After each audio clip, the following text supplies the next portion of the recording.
Bom dia a todos e todas. Nós hoje estamos aqui realizando mais um evento do grupo de pesquisa nosso intitulado Núcleo de Estudos sobre Federalismo, Política e Desenvolvimento, no FEP, que já vem realizando ao longo dos últimos 3 anos uma série de eventos, sempre procurando aqui abrir espaço para temas que, vamos dizer assim, dialoguem com as linhas de pesquisa do nosso núcleo, que possa, vamos dizer assim, inclusive, estabelecer um diálogo com os pesquisadores, pesquisadoras do grupo pesquisa e também propiciar aos alunos, sejam da graduação do Departamento de Ciência Social, seja da pós-graduação, normalmente o encontro com professores, claro, bastante qualificados que a gente encontra no campo das ciências sociais, das ciências humanas, né? E hoje eu tenho uma alegria, uma satisfação muito grande de estar recebendo aqui o professor Arthur Ituaçu, que é um colega já que a gente já se conhece há bastante tempo, ele lá no Departamento de Comunicação, eu no Departamento de Ciências Sociais, e claro que agora, isso também é uma das razões do nosso evento hoje, é que ele agora integra também a pós-graduação, o corpo docente da pós-graduação em Ciências Sociais. Ele, claro, permanece na pós-graduação lá de Comunicação Social, inclusive coordenador da pós, lá da comunicação, e agora também integrante aqui do corpo docente da nossa pós-graduação, o que significa, na prática, que as disciplinas que ele vem a oferecer na pós-graduação, lá na comunicação social, podem também ser, enfim, acompanhadas, podem normalmente serem registrados por vocês no sentido de créditos para o próprio programa de pós-graduação em Ciências Sociais. Além disso, eventualmente, dependendo da disponibilidade do professor, ele possa também vir a orientar alunos da nossa pós-graduação em Ciências Sociais, tá certo? Eu vou ler rapidamente aqui o currículo do professor Arthur Ituaçu, que eu, inclusive, já fiz anteriormente, quando a divulgação do evento, já registrei. Mas acho que é importante deixar aqui, esse evento está sendo gravado e depois vai ser disponibilizado na página do Departamento de Ciências Sociais, no YouTube. Então, eu vou aqui ler esse currículo, né? Bom, o Arthur Ituaçu, ele é professor associado de Comunicação Política da PUC-Rio, doutor em Relações Internacionais, coordenador do Grupo de Pesquisa em Comunicação, Internet e Política, membro do Conselho do Instituto de Altos Estudos em Humanidades da PUC-Rio, pesquisador associado ao Núcleo de Estudos Interdisciplinares Ibero-Americanos, também da PUC-Rio, pesquisador associado ao Instituto Nacional de Ciência e Tecnologia em Democracia Digital, foi vice-presidente de 2015 a 2017 e presidente de 2017 a 2019 da Associação Brasileira de Pesquisadores em Comunicação e Política. Membro da World Association for Public Opinion Research e agora ele vai novamente estar como professor visitante pela Fulbright na Universidade do Arizona. Isso vai acontecer no primeiro semestre de 2024.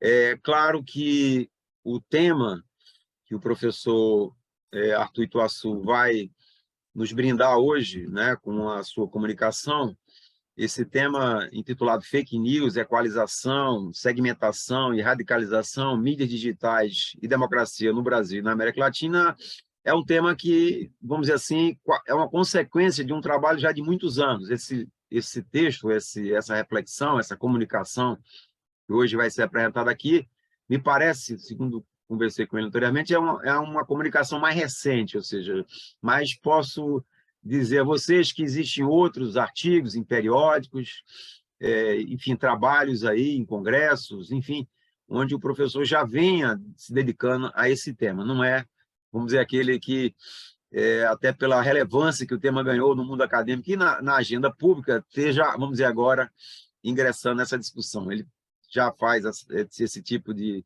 investigação ou já acumula um conhecimento já bastante grande sobre esse tema, já que eu trabalho com ele há muitos anos.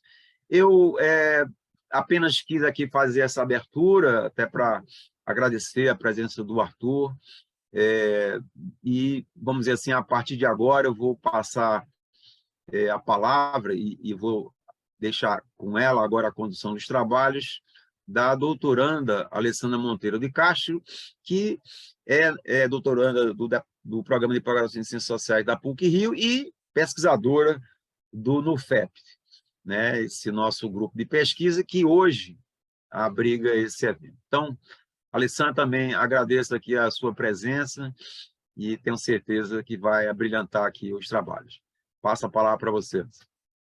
Obrigada, Ricardo. Eu também, como jornalista, acredito que com a ampliação cada vez maior da tecnologia, hoje com o crescimento de tantas formas de inteligência artificial e a disseminação mesmo das informações, é um momento ideal para ter esse debate. Estou muito feliz de estar aqui com vocês. Um bom dia a todos e todas que estão aqui com a gente. E quero também dizer que no final, como disse o professor Ricardo, nós teremos uma rodada de debate, de perguntas. E aí, quando finalizar a fala do professor Arthur Ituaçu, tenho certeza que ele vai ter um prazer enorme de responder vocês. Já passo a palavra para ele, para a gente já começar o dia. Obrigado, Alessandra. Obrigado, Ricardo.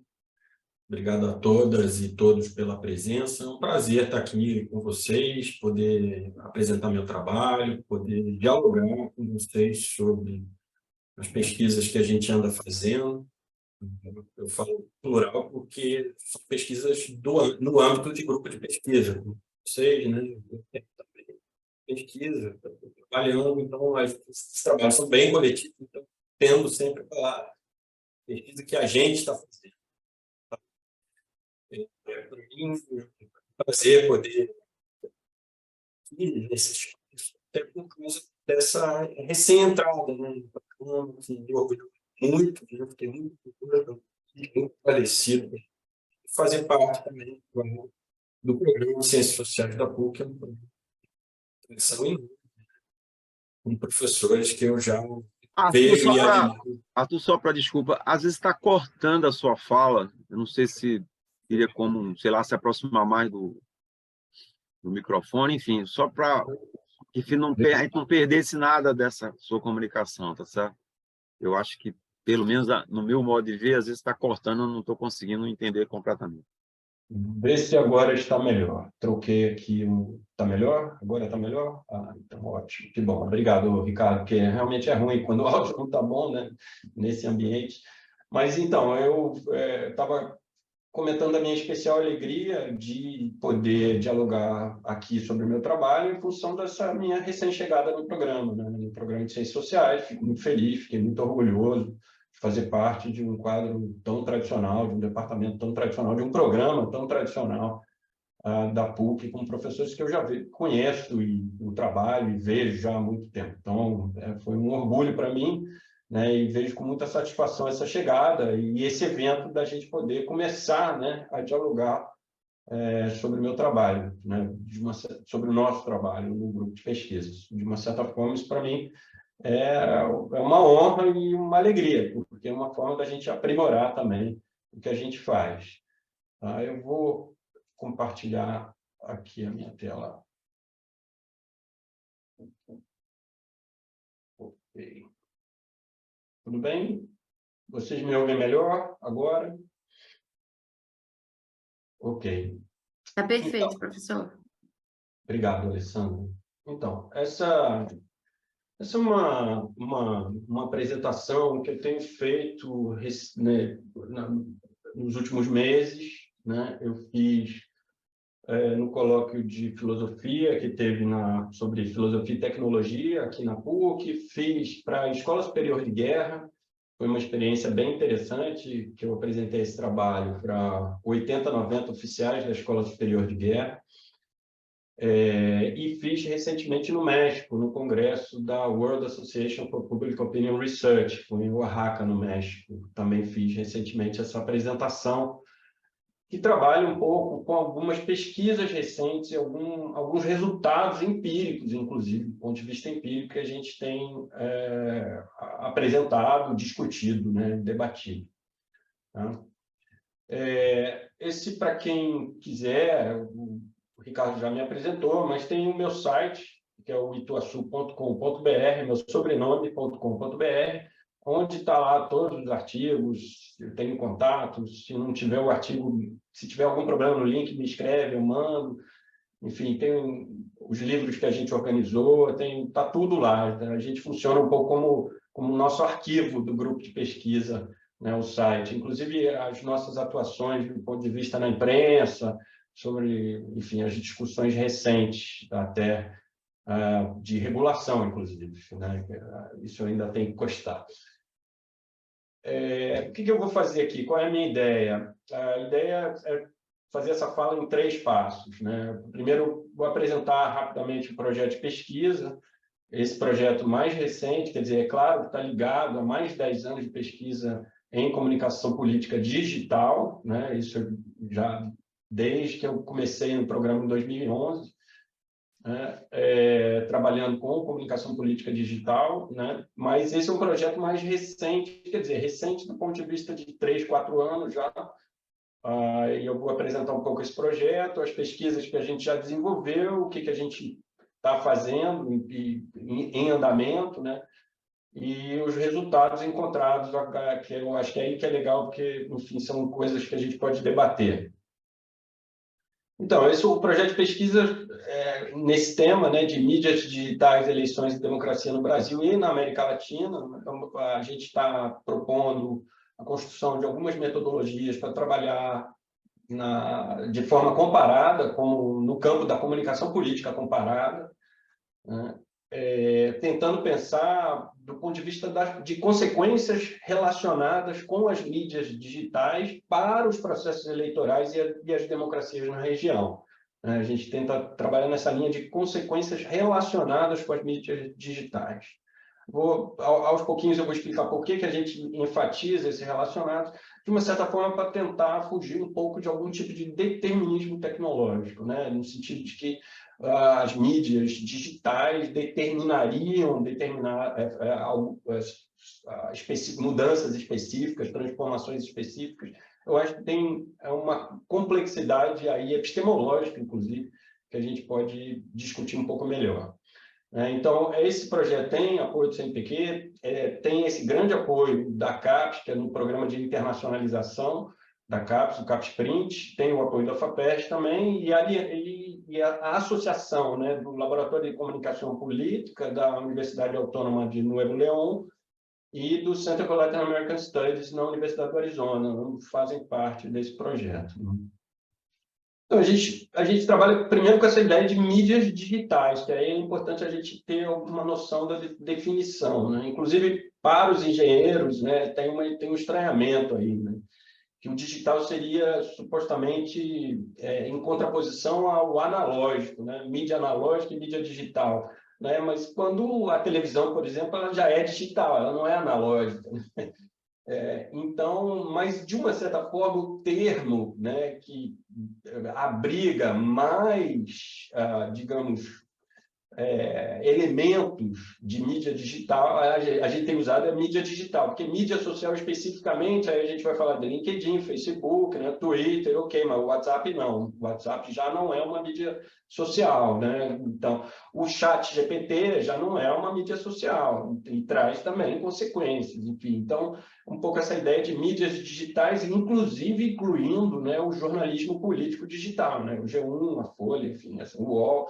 Então, a gente tem um campo um pouco maior de trabalho quando a gente pensa em mídias digitais, né? E não só especificamente em mídias sociais. E aí tem um ponto, que é um ponto fundamental para a gente, da comunicação, que se preocupa com a questão da mídia, que é a transformação do sistema de mídia. O sistema de mídia é um pouco o termo para a infraestrutura comunicacional que passa a ser até algo da nação, né? Toda nação tem um sistema de mídia, né? Claro que esse sistema de mídia aí é até interessante, ele nasce globalizado na América Central, na América Latina, em especial pela ligação com ali, a América Central, em especial com ligação com os Estados Unidos, né? Mas ele se forma nacionalmente, né? Você tem os sistemas modernos de mídia nacionais, né? E aí há uma transformação no sistema de mídia, do que a gente chama do sistema moderno de mídia para o sistema híbrido de mídia. Então, eu vou tentar, rapidamente, resumidamente, falar um pouquinho sobre cada um deles, o que é essa transformação. E aí, a partir do entendimento dessa transformação, a gente consegue pensar uma série já de consequências, né? O sistema moderno de mídia ele é centrado na televisão, né? Mas ele é centrado na lógica do broadcasting, que você tem um emissor centralizado, né? A ideia de one to many, né? Então, você tem um emissor centralizado, concentrado, e uma massa de receptores. Uma massa de receptores. Essa é a lógica do broadcasting, de funcionamento do broadcasting. Dessa lógica sai um monte de coisa. Por exemplo, dessa lógica sai a ideia de que o que é importante é o majoritário. É o majoritário. A audiência majoritária, quanto maior a audiência, melhor. Maior o impacto, maior o efeito, né? Eu estou preocupado com o majoritário. Eu quero falar para o maior número de pessoas. Eu quero convencer o maior número de pessoas possíveis, né? E eu falo para todos.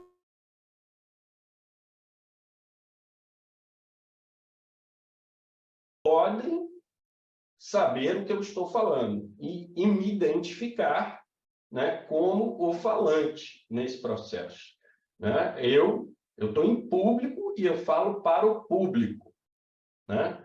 Então, se eu falo para o público, aí tem uma coisa muito interessante aí, que é todo o processo de moderação do que eu estou falando, porque todos podem ouvir. Todos podem ouvir. Então, a lógica era, eu preciso falar e convencer o maior número de pessoas possíveis dentro desse ambiente do público. Então, naturalmente, a lógica é moderar o discurso para atingir o maior número de pessoas possível, né? É moderar o discurso para conseguir estar no centro do espectro e não nos extremos do espectro. E aí os extremos assumem a posição minoritária nessa lógica do broadcasting. Veja que isso tem um sentido político claro, né? Que é um sentido político de favorecimento, né, da moderação na sua atuação na esfera pública, porque eu estou falando em público, para o público, né? Não à toa, nesse momento, qual é o problema que a ciência política vai trabalhar muito, do ponto de vista da comunicação? É a tirania da maioria. O pensamento majoritário é o pensamento que importa nessa lógica. E não à toa você vê o crescimento dos movimentos minoritários em busca de representatividade nesse contexto, né? Porque exatamente esse contexto é um contexto calcado na lógica majoritária. Né? Então, os minoritários perdem, eles não têm representação, e eles buscam, se fortalecem para buscar representação. Do ponto de vista da comunicação política estratégica, por exemplo, há um modelo de funcionamento que é paradigmático nesse momento, que é o modelo do polling. O que eu faço? Eu faço um survey, eu faço uma pesquisa de opinião. Se eu tenho, por exemplo, sobre um determinado tema, eu, político, tenho que me posicionar sobre um determinado tema. Qual é o modelo moderno? O modelo moderno faço uma pesquisa de opinião sobre esse determinado tema e vejo como a maioria das pessoas está pensando sobre esse determinado tema. O que me interessa é saber o que a maioria das pessoas estão pensando sobre esse tema. E aí eu, inclusive, adapto ou moldo o meu comportamento e o meu discurso político, né, a partir da informação que eu tenho sobre esse tema do ponto de vista da opinião pública. Então, você veja que é toda uma lógica né, relacionada com a configuração do sistema de mídia. Tá? Né? E esse é o sistema de mídia moderno. Ele incentiva a moderação, sim, perfeito, mas ele também tem problemas. Em especial, ele tem problemas específicos do ponto de vista da América Latina. Né? O sistema moderno de mídia, ele traz um problema para a América Latina, que é a excessiva centralização de poder em grupos midiáticos gigantescos, né? Que é a Globo no Brasil e a Televisa no México. Essa configuração traz esse problema específico para a política latino-americana, né? Que é essa excessiva concentração, né, em determinados atores. Né? A Globo no México, que inclusive aí, por exemplo, a Globo no Brasil, perdão, que inclusive vai ser refundadora, a edição feita no debate da eleição de 1989, favorecendo o Collor no Jornal Nacional, é marco refundador dos estudos de comunicação política no Brasil. É a partir desse momento que tudo volta, digamos, de uma certa forma, a área de comunicação política volta no Brasil. Né? Então, esse é um sistema, né, que tem características. Tá? Eu não queria dizer que é um sistema melhor ou outro, não estou trabalhando nesse ponto de vista. Tem características específicas. E há características específicas ligadas aos contextos nacionais também.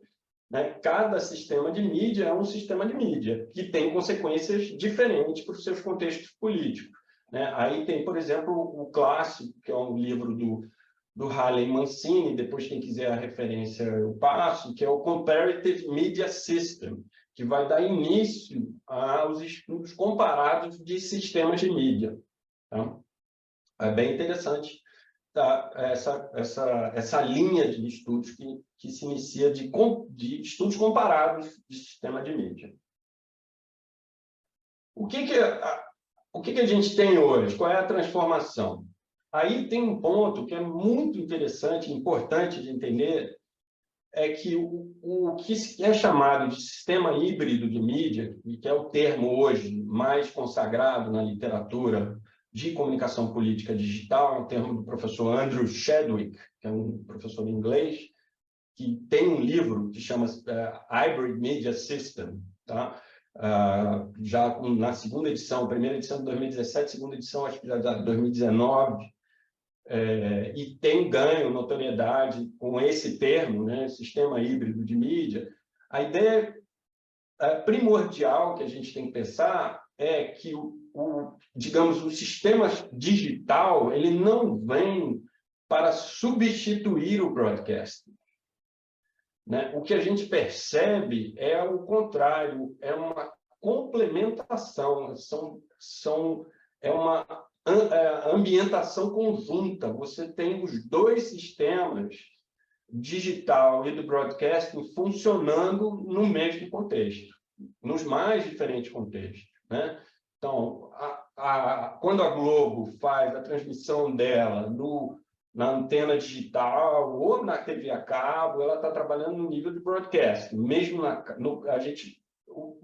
no cabo, a lógica do one-to-many, né? Mas principalmente na transmissão aberta. Aí é o broadcasting clássico, né?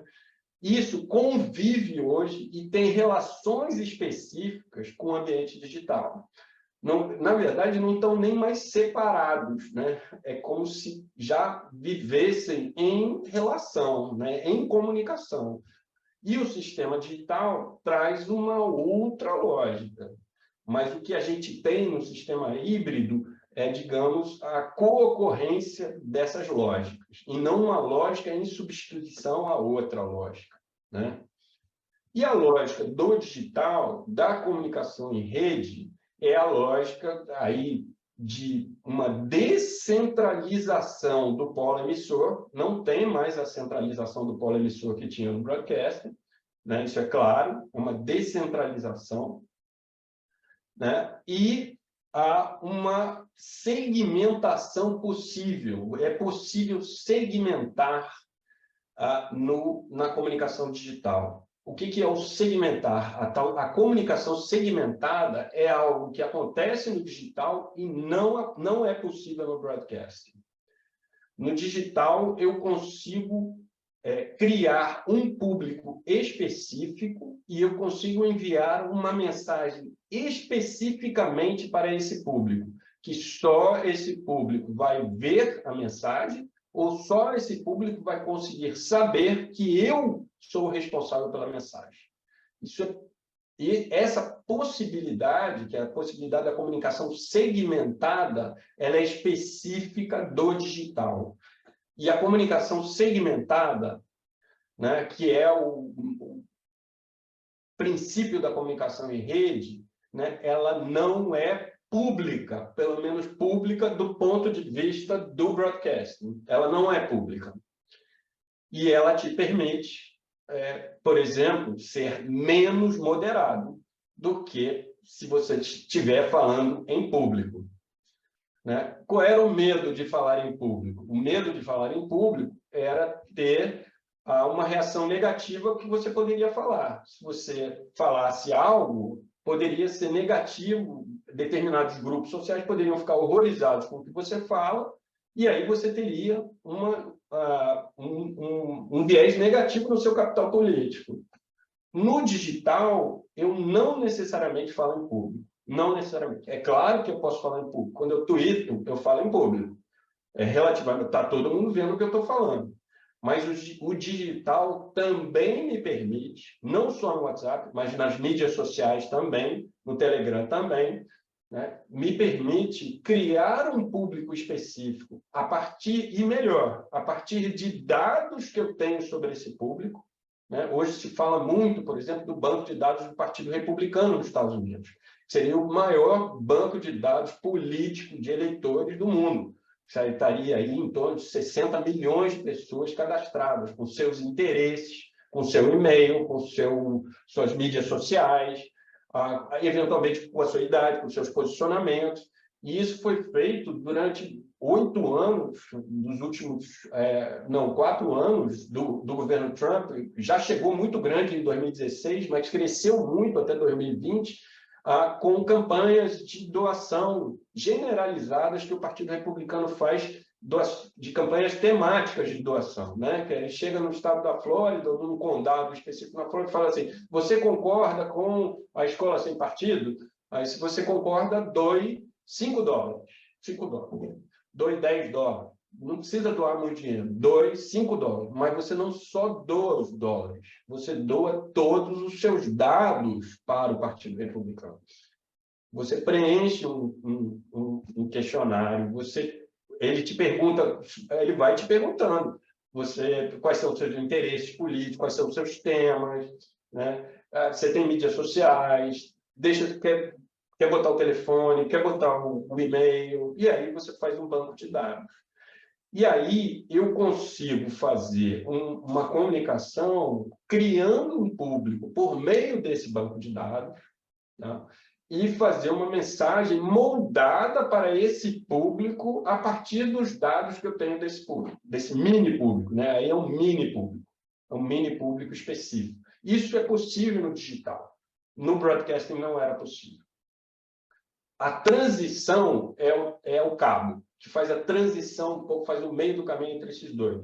Mas o potencial da segmentação que o digital faz é só no digital. E aí tem, inclusive, uma discussão do ponto de vista da eficiência tecnológica do capitalismo, né, em prol da comunicação. Né? Quando a gente pensa tecnologia e capitalismo, aí também tem uma discussão do ponto de vista da eficiência da tecnologia, né, para a comunicação, né, inclusive para fazer outras coisas, não só política, né, fazer vendas, fazer relacionamento entre clientes, enfim, essas coisas todas. Então, isso que é importante. E aí, na verdade, com essa ideia fundamental de que um não substitui o outro, né, eles convivem no mesmo contexto. Os estudos sobre comportamento do eleitor, né, ou do cidadão, mostram mais ou menos uma diferença interessante do que era o público moderno e que é os públicos híbridos, né, do sistema híbrido. Né? A ideia de que o moderno havia uma passividade maior, e aí há toda a ideia do cidadão no sofá, né, assistindo o Jornal da Noite, né? Aí o livro clássico do Putin, né, o Bowling Alone, né, que a televisão destruiu o capital social e político nos Estados Unidos. Essa crítica de que o sistema moderno tornava o cidadão muito passivo frente à política, né? Aí o fortalecimento das teorias participativas, né, na teoria democrática também está um pouco ligado com esse contexto, né? Essa é uma ideia interessante, porque aí no híbrido você supostamente o público é menos passivo, mais participação, mas aí começa a entrar uma discussão que é, opa, a gente precisa também pensar sobre a qualidade dessa participação. Né? Porque a gente tinha em mente que a teoria da democracia um pouco dizia que quanto mais participação, melhor democracia, né? o que sempre foi questionável para mim pessoalmente, mas enfim, né? Quanto mais participação, mais democracia. E o que a gente percebe agora é toda uma discussão, não necessariamente, depende do tipo de participação. Né? Isso tem uma relação direta do sistema de mídia, inclusive com a teoria democrática, com a teoria da democracia, né? Com as discussões do participacionismo. Né? O público moderno tinha menos escolhas, acho que isso é fácil de entender, mais escolhas, né? Menos diverso. Todo mundo trabalhava dentro do mesmo ambiente comunicacional midiático, né? Então, a tendência é ser menos diverso, né? Até no ponto de vista da identidade. Eu vou comentar sobre isso, porque a segmentação começa a trazer uma série de problemas, inclusive para a questão do pertencimento. Onde eu pertenço? Onde eu pertenço?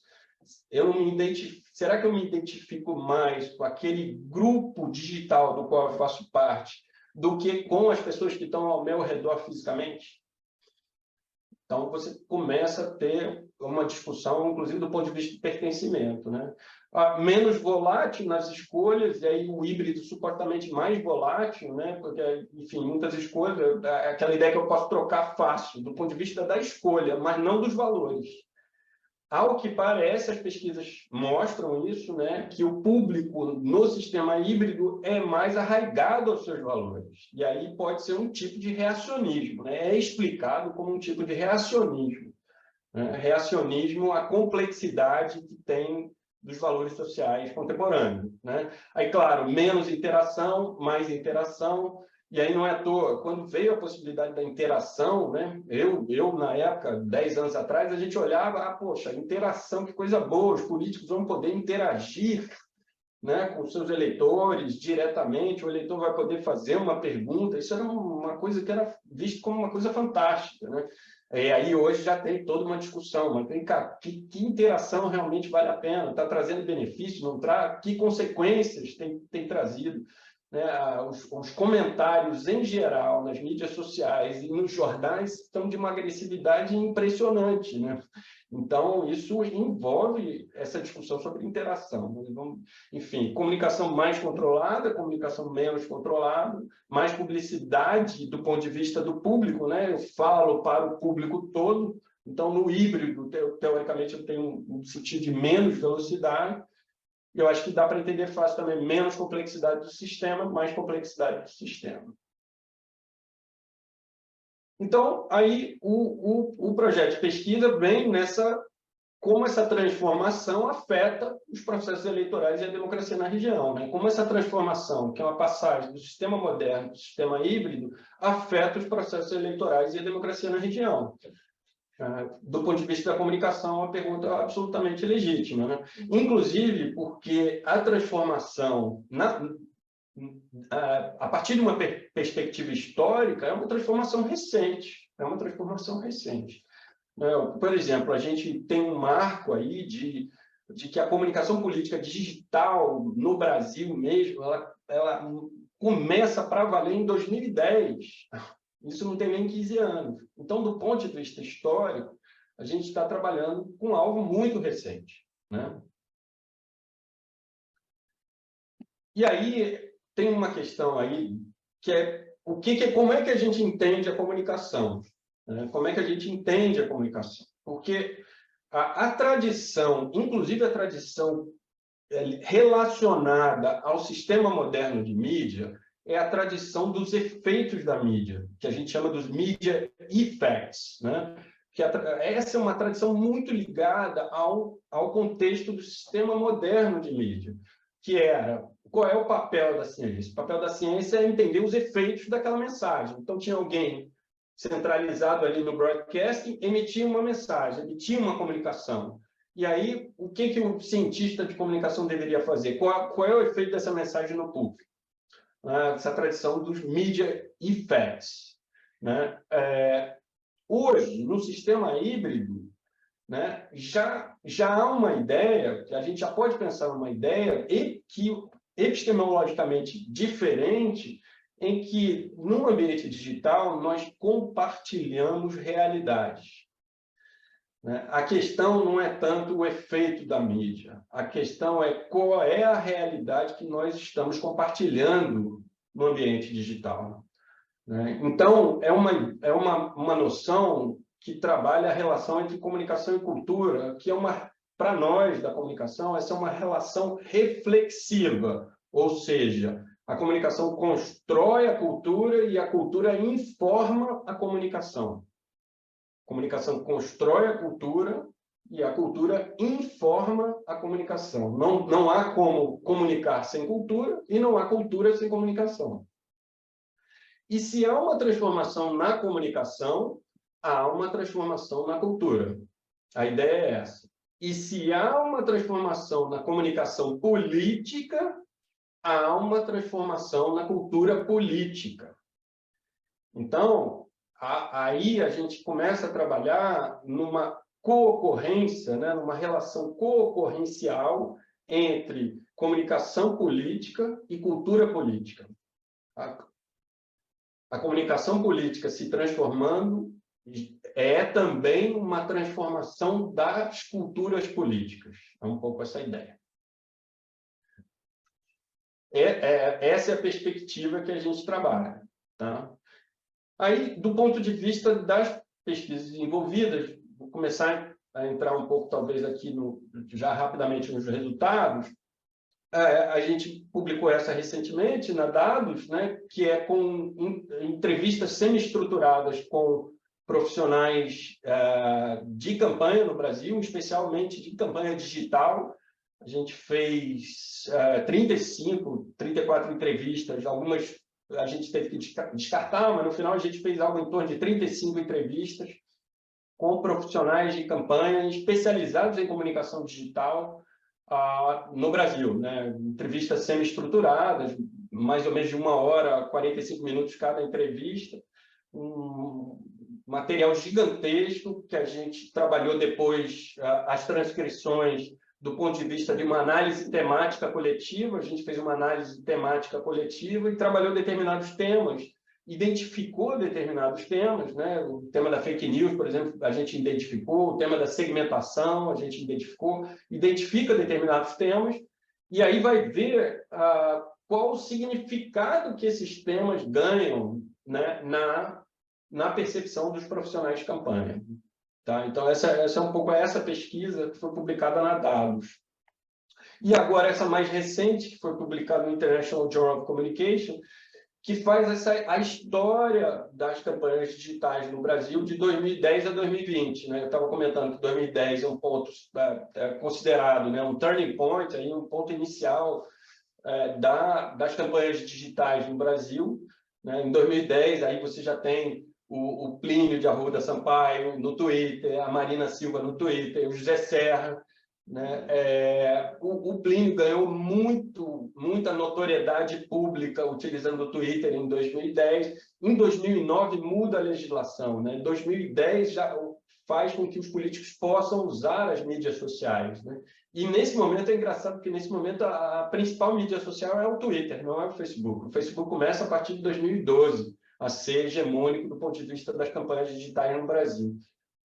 Mas, por exemplo, tem um fato interessante, que é o fato do debate que aconteceu no UOL em 2010, o debate entre os candidatos, né, que aí supostamente seria o primeiro debate via internet. Hoje é até engraçado pensar nisso, porque hoje o debate é transmitido via internet e via broadcasting ao mesmo tempo, né? Mas naquela época não, o debate via internet do UOL, e o Plínio não foi convidado, né? O Plínio de Arruda Sampaio não foi convidado, e ele vai para o Twitter, ele avisa, ele faz uma campanha, ele vai para o Twitter para dizer: eu vou aqui responder as perguntas do debate e comentar sobre o que os meus adversários estão falando no debate. Eu vou ficar aqui no Twitter. E ele se tornou top 1 do Trending Topics do Twitter em 2010, na época, né? Já mostrando que era possível, já a partir desse momento, passa a ser possível ganhar atenção pública pela mídia digital e de uma forma muito barata, né? Porque até então as campanhas tinham que investir na televisão, estar na televisão, ter um bom filme na televisão, e aí há uma relação, essa é uma relação importante de ser, talvez, algum dia estudada, analisada, que é a relação entre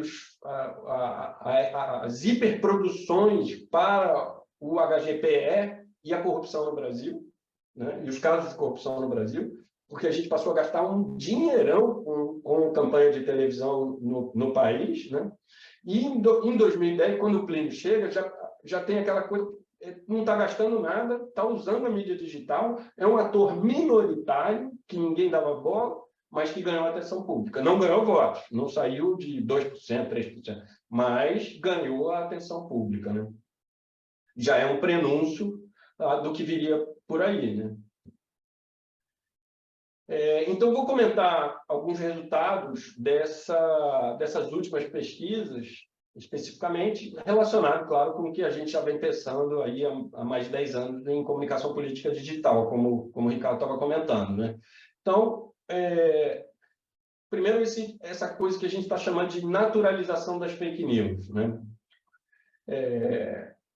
Aí tem uma questão que eu não estou discutindo, a importância das fake news na política, enfim, a gente não está discutindo um pouco isso, tá? Eu não confesso assim, vou abrir um parênteses, não tenho uma posição muito fechada nesse ponto. Às vezes eu acho que há um exagero grande do ponto de vista dessa atenção que as fake news ganham no cenário político, né, do ponto de vista da política. Acho que a mentira sempre fez parte da política.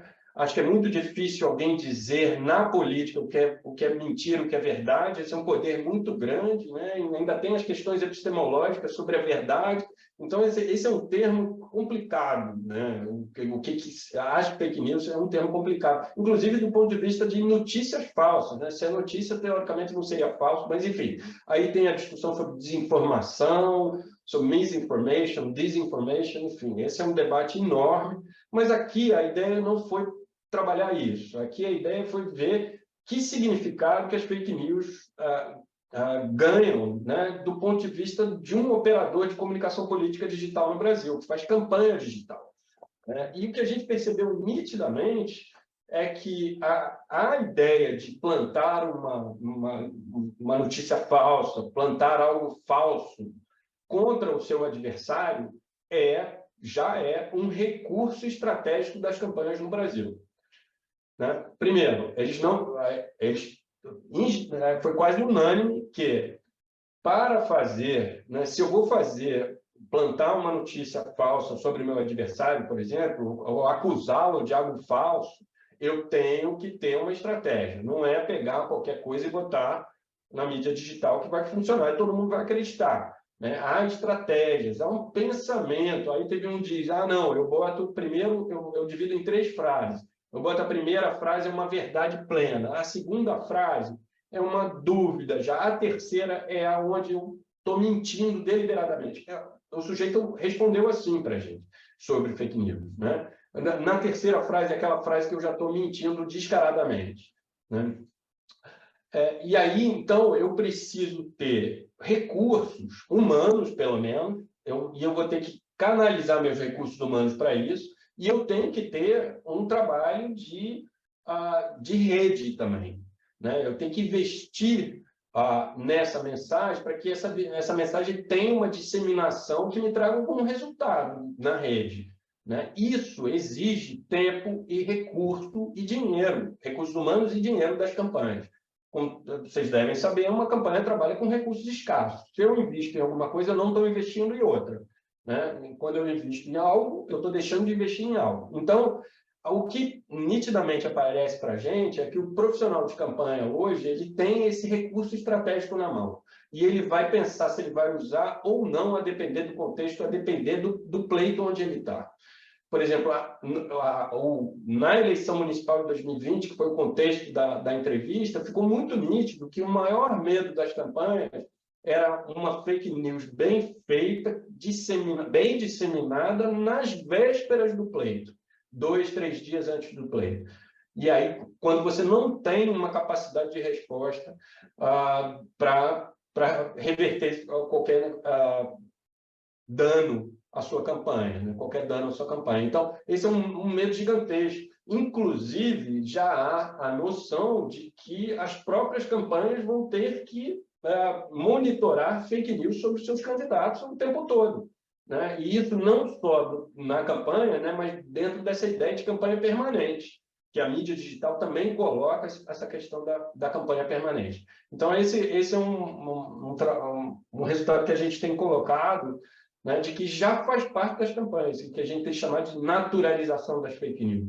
Né? Essa coisa, a discussão ética, ela funciona do ponto de vista da academia, ou eventualmente no parlamento, no sentido público, mas dentro das campanhas, o que está já sendo colocado, a questão ética não tá em jogo. A questão é, vale a pena ou não utilizar desse recurso em determinado momento da campanha.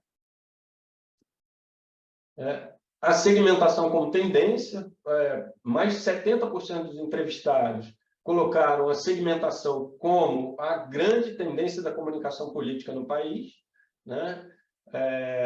Isso que eu expliquei para vocês, essa ideia de você construir mini públicos e você moldar a sua mensagem a partir das informações que você tem daquele mini público, né? Que é a tal da microsegmentação.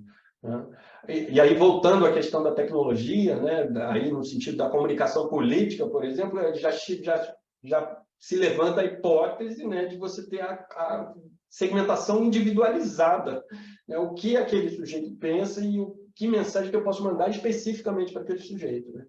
O marco desse tipo de campanha, que ainda não é muito desenvolvido no Brasil, esse tipo de campanha a partir de dados, a comunicação segmentada a partir de dados, ela não é ainda uma tônica nas campanhas brasileiras. Ela ainda exige muito das campanhas brasileiras, em termos de recursos humanos e equipamento. Então, ainda não é uma realidade nas campanhas brasileiras. As campanhas brasileiras já estão fazendo segmentação, mas estão fazendo segmentação. E 2022 foi um marco nisso, muita segmentação. Inclusive, segmentação paga, né? Que agora passou a ser permitido, que antes não era.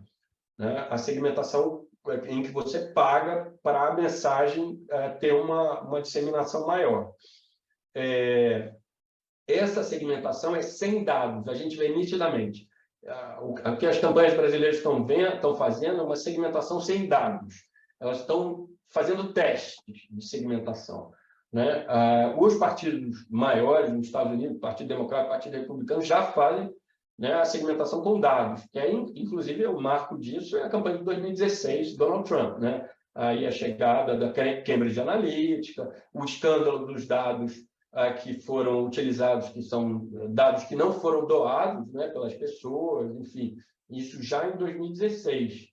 Né? Em 2016 tem uma coisa interessante, que é o chefe de comunicação da campanha Trump, que é o Brad Parscale, em 2016, ele nunca tinha feito uma campanha antes. Nunca tinha feito uma campanha política nos Estados Unidos antes, e pegou uma campanha política presidencial vitoriosa no Partido Republicano. Ele era um cara de marketing digital. E ele montou uma estrutura de comunicação segmentada no Facebook gigantesca, como nunca tinha se visto antes. né? Estou num investimento enorme no Facebook. Aí eu tenho os dados, depois, para quem quiser comparar os dados de investimento em comunicação digital da campanha Trump e a campanha Hillary, em 2016, é muito interessante. Você vê que aí, sim, uma coisa bem focada no digital, né? E esse político não convencional que foca no digital e na segmentação tem se mostrado uma tendência no mundo inteiro, né? Aí, por exemplo, Jair Bolsonaro é um caso desse, né? Nayib Bukele em El Salvador é um caso desse. Nayib Bukele é um sujeito de marketing digital que quebra com o domínio dos dois partidos, 30 anos de domínio dos dois partidos tradicionais em El Salvador, né? Com o uso intensivo de mídias digitais. Né, com o uso intensivo de mídias digitais. E esse caso, do Nayib Bukele, que a gente dá pouca atenção aqui no Brasil, ele ainda é mais preocupante porque Nayib Bukele não só fez isso, né, chegou ao poder rompendo com os partidos tradicionais utilizando mídias digitais, como ataca as instituições em El Salvador. Né? Demitiu o ministro do Supremo, já controla o Judiciário, já controla o Congresso, né? Está mais de um ano em estado de sítio, se não me engano, mais de um ano já em estado de sítio, e já prendeu 80 mil pessoas dentro de uma política de contenção da violência em El Salvador. Então, esse é um caso, enfim, Honduras já está indo pelo mesmo caminho. Então, esse é um perfil, né, que a gente tem que acompanhar. Mas não é só esse perfil, né? A gente vai ver o Petro também na Colômbia, ampla utilização de mídias sociais, a vice-presidente, a atual vice-presidente, né, colombiana, uma pessoa negra, uma mulher negra de esquerda, né, ativista, presença forte nas mídias digitais, né, esses novos atores, né? A eleição também no Chile foi assim, enfim. A gente tem um fenômeno que aí um pouco vou falar um pouco mais à frente, que se relaciona com essa ideia de equalização.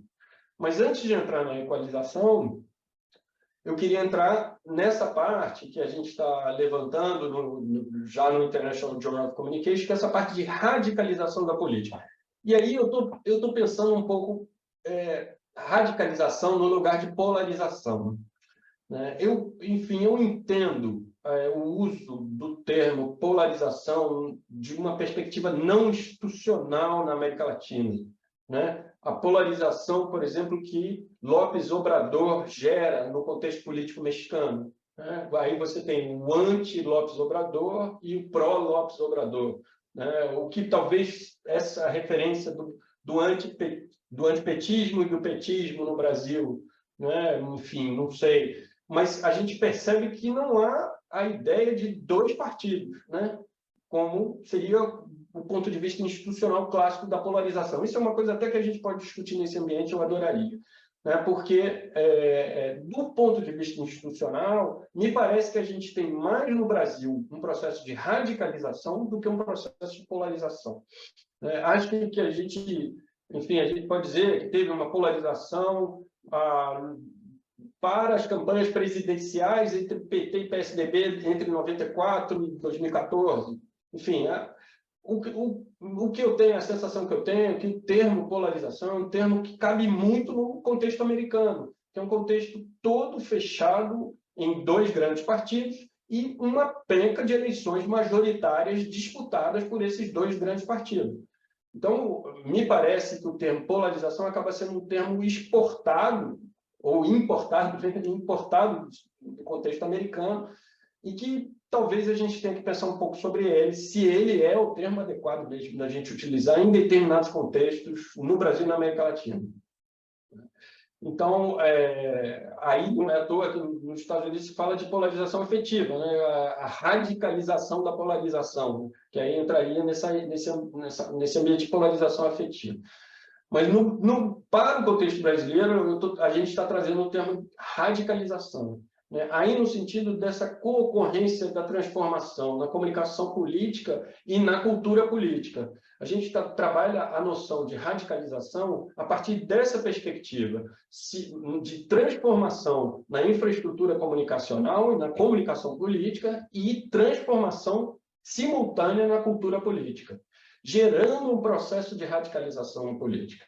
E aí a gente faz isso de uma perspectiva interpretativa a partir de uma timeline, né? De uma linha do tempo em que a gente começa, de fato, a ter uma comunicação política digital profissional no Brasil em 2010, e vai até os atos de 8 de janeiro em 2023, né? Passando pelas manifestações de 2013, pela a prisão do Lula, episódio da facada, petista assassinado, bolsonarista assassinado, etc, etc. E tal. Então, o impeachment da Dilma, enfim, um processo, o crescimento da extrema-direita, né? O crescimento da extrema-direita no Brasil. Então, esse processo histórico de radicalização da política que co-ocorre com as transformações na infraestrutura comunicacional. Um pouco essa ideia que a gente está propondo quando fala de radicalização da política. E aí é interessante, eu puxei essa matéria, porque a gente começa a ver, já há algum tempo, né, determinadas lógicas do mundo digital, né, que vão parar em ambientes, por exemplo, como o Congresso Nacional, né, o Parlamento. A mudança, né, na qualidade, não na qualidade, na natureza, né, do debate político no parlamento, né, essa mudança é informada pela lógica das mídias digitais. Né? Isso é uma coisa que a gente já vem vendo, assim, já vem acompanhando e tem aparecido, vira e mexe, tem aparecido, inclusive, do ponto de vista da imprensa. Né? Aí, não à toa, por exemplo, aquela coisa das lives, né? Acabou de ter uma sessão no Congresso, os parlamentares todos, não todos, mas uma boa parte, vai para um canto, pega o celular e começa a fazer uma live, ou no YouTube, ou no Facebook, etc. E aí, né, falar com o seu eleitor, etc. Essa atuação, né, para a mídia digital, né, uma atuação voltada para ter repercussão na mídia digital, passa a estar presente dentro do ambiente do parlamento. Esse é um ponto interessante também, que acho que ainda merece um estudo no Brasil melhor, mais bem fundamentado. E, por fim, dentro desses resultados, um tema que tem me chamado muita atenção no Brasil e na América Latina é esse tema da equalização. Né? Que aí a gente coloca a equalização, a literatura coloca a equalização em contraposição à normalização. Né? O que é isso? A equalização seria: as mídias digitais têm um papel de reforço dos atores novos ou minoritários ou com pouco recurso no ambiente de competição eleitoral. Então, a mídia digital favorece, no ambiente de comunicação de competição eleitoral, os atores minoritários, não convencionais, com pouco recurso, ou minoritário, ou não convencional, ou com pouco recurso, enfim, em contraposição aos atores tradicionais da política, os partidos tradicionais da política, os políticos tradicionais da política, e supostamente com mais recurso também, né, com mais recurso. Né? Hoje já se fala da normalização do contexto eleitoral americano. Por quê? Porque o avant-garde da comunicação política digital nos Estados Unidos hoje já custa muito caro para os partidos, tanto do ponto de vista de recursos humanos como de recursos de infraestrutura. Ele já custa muito caro para os partidos, ele já demanda muito dos partidos. Então, já se fala de um processo de normalização no contexto eleitoral americano. Né? Apesar de que isso não dá conta, se pensar do ponto de vista do partido, de determinados atores, né, que minoritários, não convencionais, aí eu estou falando especificamente, por exemplo, Donald Trump, né, que passam, com a mídia digital, a crescer dentro do partido, né, a crescer dentro de um partido tradicional. É engraçado porque tem um caso muito interessante, que é o Jesse Ventura, em 1996. O Jesse Ventura foi eleito governador do estado do Minnesota, se não me engano. Ou Minnesota. Alguém pode checar aí no Google qual é o estado do Jesse, que o Jesse Ventura foi eleito governador, se eu não me engano, em 1996. E ele foi eleito por um partido chamado Partido Radical, contra o Partido Democrata e o Partido Republicano. O Jesse Ventura era um lutador daquelas lutas de wrestling de teatro, luta teatral, telecat. Ele era um lutador de telecat nos Estados Unidos. E ele utiliza a rede de e-mail da classe lutadora no Estado para se cacifar a governador do Estado. Isso, eu acho que mais ou menos em 1996 seria um caso clássico de equalização, utilizando mídia digital. E o interessante é que o chefe das finanças da campanha de Jesse Ventura era Donald Trump. Estava lá junto com Jesse Ventura na campanha, já lá atrás, utilizando mídias digitais. No e-mail tinha, né, mídia digital, de uma certa forma.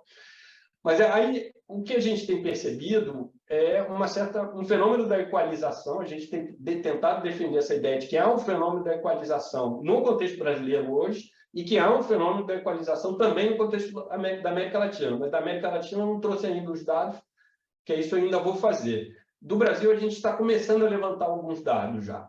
Já está começando a levantar alguns dados. E o que a gente fez? Primeiro, nesse contexto, suma importância perceber que 2018 é a maior taxa de renovação da Câmara dos Deputados, né? 47%. Isso causou um auê, né? Aí os novos em 2018, Kim Kataguiri, Luiz Felipe de Oliveira, Carla Zambelli, Luiz Felipe de Oliveira Bragança, Tabata Amaral, Samia Bonfim, Joci Raso, Marcelo Freixo, todos hard users de mídia digital. Todos. Esses todos aí que estão aí são todos hard users de mídia digital. Né? Todos, primeiro mandato em 2018. Primeiro mandato em 2018.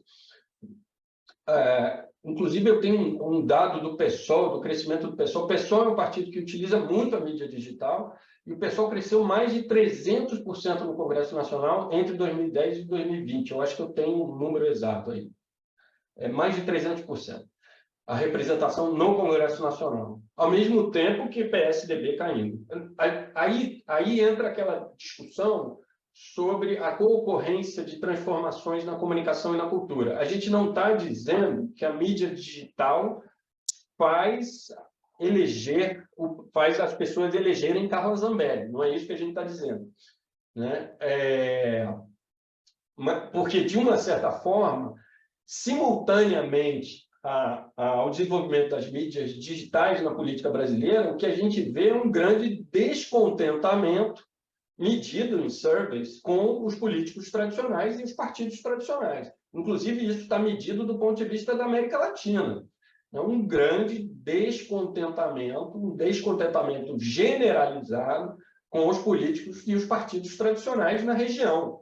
Né? Inclusive, o Latinobarômetro mede isso muito bem, já tem recentemente, os mais recentes surveys do Latinobarômetro trazem isso, né? E essa ideia de um descontentamento muito grande, inclusive do ponto de vista de não resolução dos problemas clássicos da região, né? Desigualdade, violência e corrupção, né? Que supostamente reuniriam um descontentamento muito grande dos eleitores na América Latina, inclusive no Brasil, com relação aos políticos tradicionais e os partidos tradicionais. Então, não é só aí que a gente faz essa discussão da comunicação e cultura para dizer não é um fenômeno determinado pela mídia digital, né? Mas um fenômeno relacionado com a mídia digital.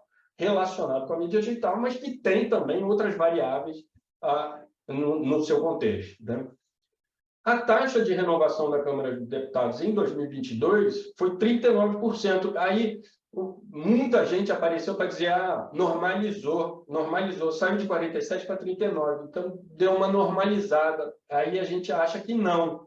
A gente fez uma coisa muito simples. A gente pegou quem são os novos de 2022 e quem são os novos em 2018, reeleitos em 2022.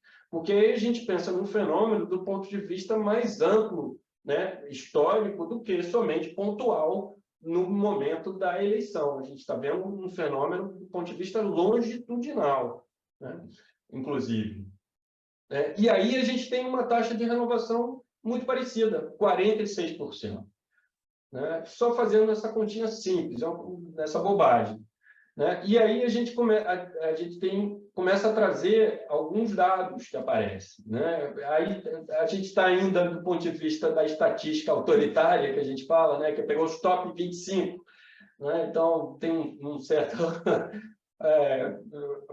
esse recorte autoritário, vamos dizer assim, dos top 25, né? A gente precisa trabalhar a estatística melhor, mas é bem interessante a gente perceber, isso a gente tem os dados das mídias sociais, e dos 25 deputados com mais interações no Facebook, 68% são novos em 2022 ou novos em 2018. Dos 25 deputados com mais seguidores em suas páginas oficiais no Facebook, 52%, um pouquinho mais da metade, são novos, né, em 22 ou 18. Dos 19 deputados mais votados em 22, não, isso é 25 também, tá errado aí. Dos 25 deputados mais votados em 2022, 76% são novos em 22 ou novos em 18, reeleitos. Né? Então, aí você tem o Nicolas Ferreira, um caso clássico de relação com a mídia digital, Guilherme Boulos, também um caso clássico, Carlos Zambelli, Tabata Amaral, Kim Kataguiri, Marcel Van Hatten, André Janones, todos casos clássicos relacionados com a mídia digital. Esse é 25 deputados mais votados, 76% são novos. Tá? É isso. Então, quer dizer, o que a gente percebe hoje, o que a gente tenta colocar hoje, é que a dinâmica democrática no Brasil, inclusive eleitoral, hoje lida com esses novos temas. Né? O sistema híbrido de mídia, né? A questão das fake news, a gente está vendo aí do ponto de vista da regulação, a comunicação segmentada. Inclusive, rapidamente, a comunicação segmentada, lá na Escola Superior de Guerra, eu falei muito sobre o problema de uma identidade nacional num ambiente de comunicação segmentada. A televisão teve um papel fundamental na construção de uma identidade nacional moderna no Brasil. Há vários estudos que mostram isso. Né? Que a televisão teve um papel fundamental nessa construção da ideia da nação Brasil durante esse período. Né? Globo é 64, começa em 64. Para o bem ou para o mal, tá? Sem juízo de valor. E aí, o que acontece, ou o que pode acontecer no médio e longo prazo, né, num ambiente de comunicação segmentada, com essa ideia de nação, de pertencimento, de identidade, etc. Esse processo de radicalização, né, e aí eu acho que há um componente, eu tenho defendido essa ideia, que é um componente de competição pela atenção pública na mídia digital. Na mídia digital, a competição pela atenção do público é muito maior, muito maior. E aí, não à toa, os extremos, os mais radicais, chamam mais a atenção. Né? Inclusive, aí tem toda uma discussão sobre o Walter Lippmann, o John Dewey, que é um debate de 2022 nos Estados Unidos muito interessante, que o Walter Lippmann vai dizer, não, pelo amor de Deus, a gente está indo para o caminho do populismo midiático. Isso já em 1922. Então, a gente já, nesse ambiente de uma competição muito intensa pela atenção pública, né, a gente tem visto um crescimento, né, da radicalização, né, que é preocupante do ponto de vista da democracia, da dinâmica democrática.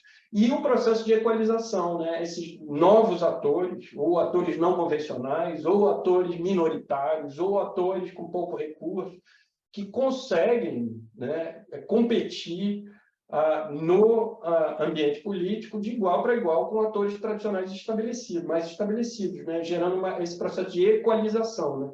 E aí pensar o quanto isso traz de consequências, enfim, positivas ou negativas, independente, mas que consequências isso traz para os ambientes eleitorais e para as democracias no Brasil e na América Latina. É isso. Muito obrigado. Muito obrigado pela atenção. Desculpa se eu me alonguei muito. Fico à disposição para a gente conversar. Obrigada, professor. Foi realmente muito interessante. Ih, tá voltando o som. Parou? Melhorou. Para mim está ok. Ah, certo. Foi muito interessante, tenho certeza que todo mundo que está aqui no ao vivo, quem vai assistir no gravado, vai gostar bastante. E eu pensei, ao invés da gente levantar mãozinhas, como às vezes a pessoa está com algum problema de travar, aconteceu algumas vezes, se o pessoal puder escrever no chat os nomes, seria interessante que a gente faz uma rodada de perguntas, que eu já quero colocar o meu daqui a pouco. Eu escrevi uma pergunta enorme aqui do lado. Quem puder, o professor Ricardo queria falar, pode falar, professor. Não, primeiro, parabenizar o Arthur pela brilhante palestra. Eu acho que ele suscitou aqui, certamente, reflexão muito apurada, como eu disse anteriormente, já fruto de uma pesquisa já de alguns anos, né? E trazendo claramente uma contribuição interessante para o que ele chamou aqui das transformações dos sistemas midiáticos latino-americanos e essa relação com o processo eleitoral na região. Isso, acho que, certamente, os pontos que foram colocados aqui. Eu queria fazer uma pergunta, não quero me alongar muito, até para dar margem a que outros possam também fazê-lo, sobre a PL da fake news que está agora no Congresso Nacional. Gostaria de ouvir um pouco o professor Arthur Ituaçu sobre essa questão, em particular sobre a questão de que é um dos pontos que está pegando na tramitação do projeto, hoje, tendo como relator o deputado federal Orlando Silva, do PCdoB de São Paulo, que está conduzindo, portanto, a relatoria ali na Câmara de Deputados.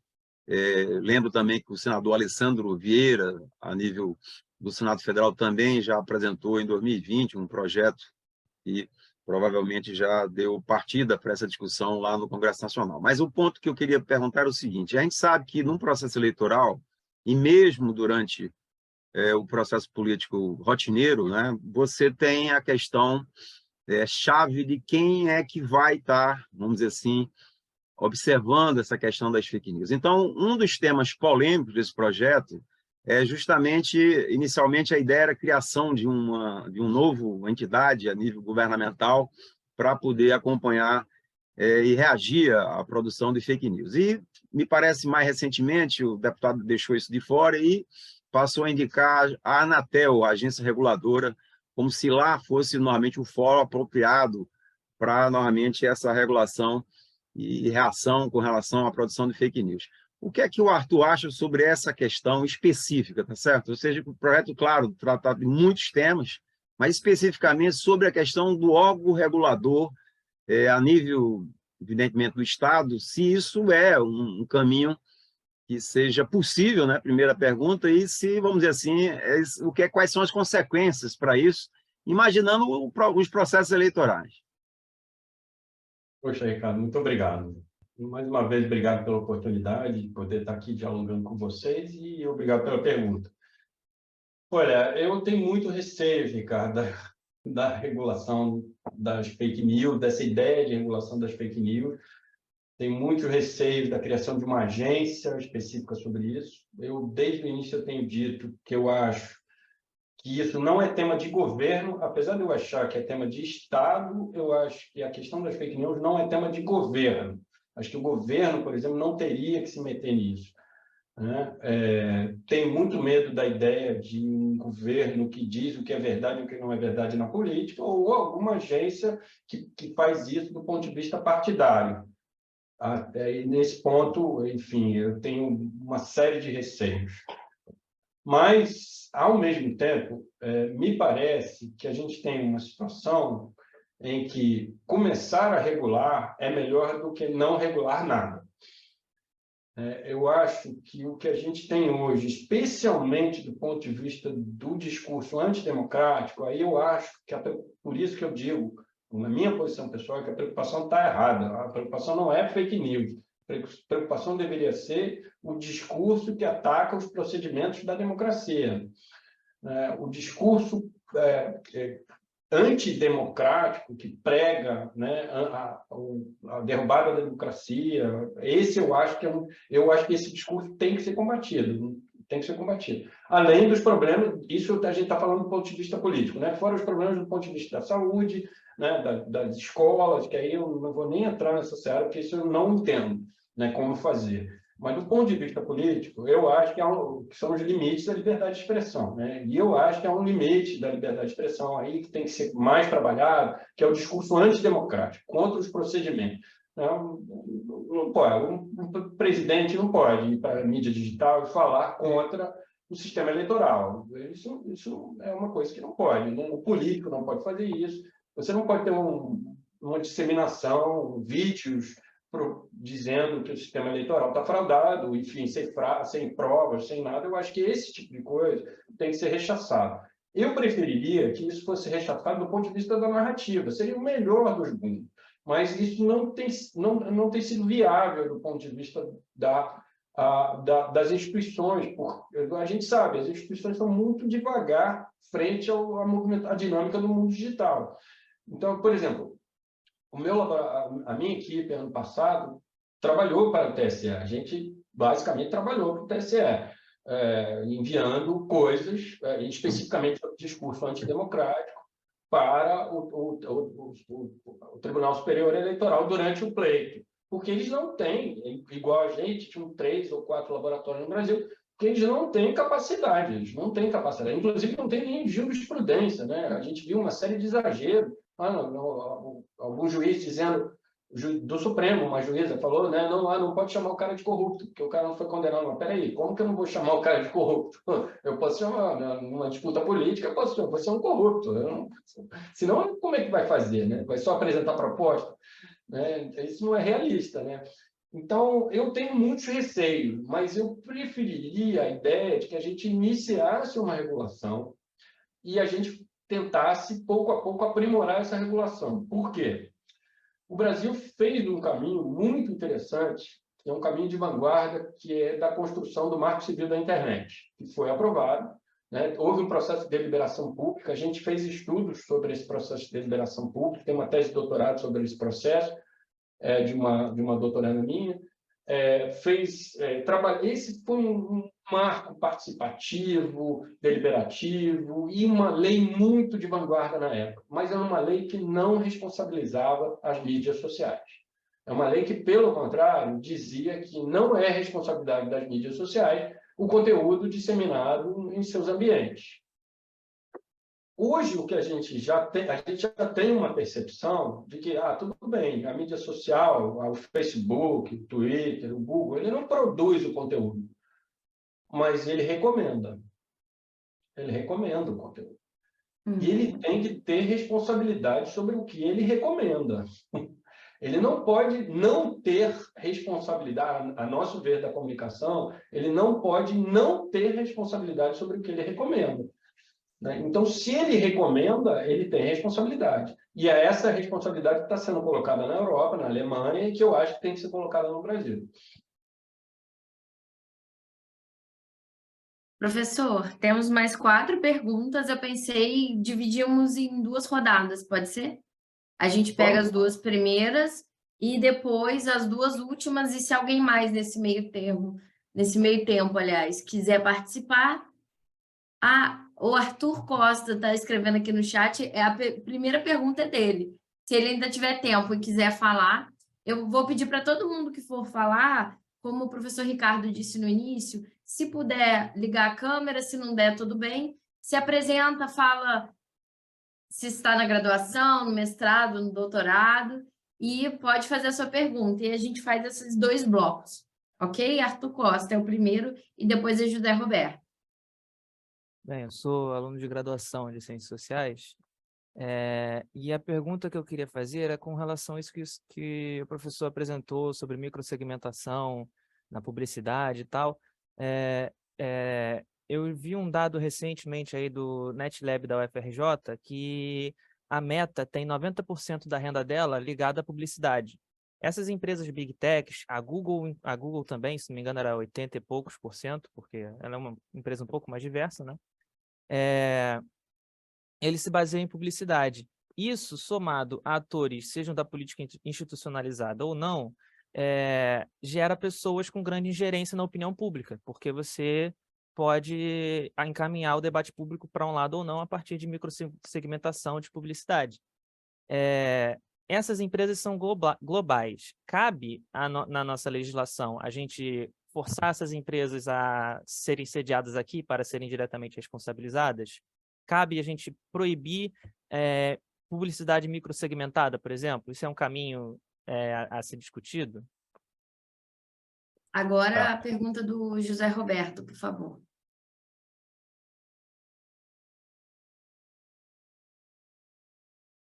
Bom dia para todos. Bom dia, professor Arthur. Prazer te conhecer. Eu vou fazer uma pergunta que eu acho que vai ficar um pouco caótica, porque ela mistura algumas coisas. Então, se não der para responder tudo, não tem problema. Mas a primeira coisa que eu gostaria de perguntar, quando você falou sobre a relação de cultura e reflexibilidade, né? O senhor não acha que, do jeito que a arquitetura das tecnologias de informação e comunicação tem assumido, você tem uma perda de reflexibilidade? Quer dizer, uma vez que você está hoje vivendo, vamos dizer assim, em silos, né? Em silos digitais, está consumindo material de informação que te agrada, porque está dentro de um silo, de uma bolha, né? Você não tem uma tendência a repassar esse conteúdo sem parar e para pensar, é como um estímulo direto, sabe? Isso é uma coisa que me assombra muito, porque a gente pensa assim, né, a gente tem que receber, de repente verificar se é verdade, se não é, antes de passar. Mas a gente sabe que nós não fomos treinados, educados para verificar se a notícia é verdade, né? Se ela é fato ou não. Isso agora é um fato novo, né? A outra coisa que eu gostaria também de saber o comportamento dos políticos usando as diversas plataformas. Ele não pode ser enquadrado, quer dizer, quando ele é negativo, né, no sentido amplo, ele não pode ser enquadrado como falta de decoro. Outra coisa, deixa eu ver aqui, a radicalização. Sobre a radicalização, o que o senhor acha disso que eu vou falar agora? Tem como a gente pensar que a escalada da radicalização também está ligada à formação de essa microsegmentação, uma vez que, sei lá, vou usar até palavras aqui de um material que eu li de um outro professor, mas, por exemplo, pessoas que se agrupam nas plataformas por causa da escola onde estudaram ou por causa de um time de futebol, e aí, de repente, a partir desses grupos, elas começam a consumir material que tem um viés político. E aí, dentro desse fechamento, isso dá mais margem a um engajamento, vamos dizer assim, mais errático, né, da população. Acho que era isso que eu tinha para perguntar. Não sei se ficou confuso, desculpa, tá? Professor, tem também uma pergunta da Ana Luísa Azevedo, ela pediu para fazer logo depois do José Roberto, eu estou pensando aqui na possibilidade da gente já somar todas, pode ser? Fica bom para você? Todas, além... Peraí, deixa só a Ana Luísa aí, eu respondo, tá? Porque já tem muita coisa. Ok, senão vai ficar muitos temas. Vamos lá, Ana Luísa, faz a sua, depois eu faço a minha. Tá certo, gente. Bom dia. Obrigada, professor Arthur, pela sua apresentação. Aprendi muita coisa, inclusive de terminologias, né, da área de comunicação. Eu pedi para fazer a minha pergunta... desculpa, deixa eu me apresentar também, né? Eu sou aluna do pós-doutorado, tá? Da pós-graduação da PUC-Rio. Estou finalmente terminando, né? O professor Ricardo, que é o meu supervisor. E faço parte também do grupo de pesquisa. Bom, eu pedi para fazer a pergunta porque, assim, em parte você já respondeu quando o professor Ricardo perguntou. E também tem a ver com a pergunta do outro colega. Porque eu queria saber, na verdade, um pouco a sua percepção dos desafios para o futuro dessa discussão sob uma perspectiva institucional. porque a gente sabe que esse cenário é extremamente dinâmico, né? Como você apresentou, cada hora a sociedade se movimenta de alguma forma, a própria sociedade civil, a questão regulamental já começa a se posicionar sobre essa questão das fake news, enfim, aí pensando nas instituições de uma maneira geral, né? Sociedade civil, meio empresarial, a própria questão da regulamentação, como é que você vê isso para frente? É um pouco a sua percepção mesmo sobre como é que as instituições vão se posicionar aí sobre essa nova dinâmica, pensando que ano que vem a gente já vai ter eleição de novo para as prefeituras, né, a nível municipal.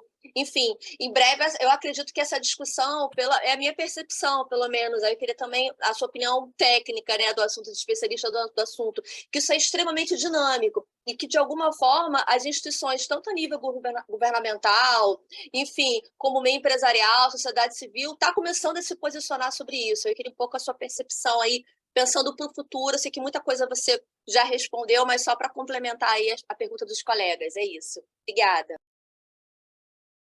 Ótimo. Posso ir, Alessandro? Claro, vai. Depois a gente faz a última, sem problemas. Tá bom. Poxa, muito obrigado, gente.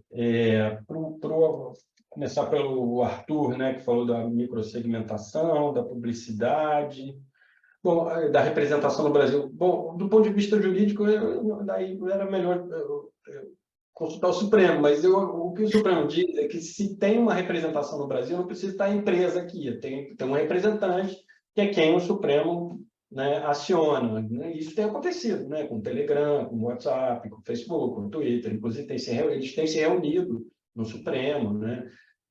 Tem colocado seus interesses, inclusive até de forma bastante enfática, né? Então, sim, eu acho que não faz muita diferença, sinceramente, porque essas empresas são...